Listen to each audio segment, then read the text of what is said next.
নমস্কার বন্ধুরা, আমি এখন মশলা ভাজা করছি। প্রথমে নিয়েছি ধনে, জিরে, তেজপাতা, শুকনো লঙ্কা, গরম মশলা, মৌরি, গোলমরিচ।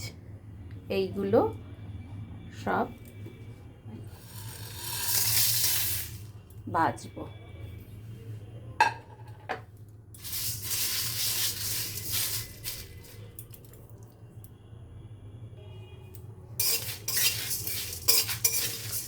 এই মশলা ভেজে রাখবো, এটা সব কিছুতে দেয়া যাবে, ঘুগনি থেকে শুরু করে নিরামিষ তরকারি সব কিছুতে ভালো লাগে।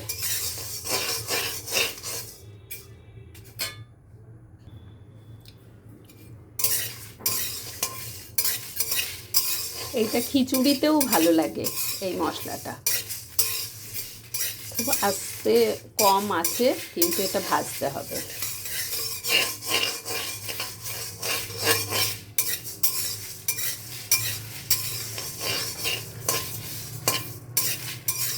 সময় লাগে এটা খুব ভাজতে।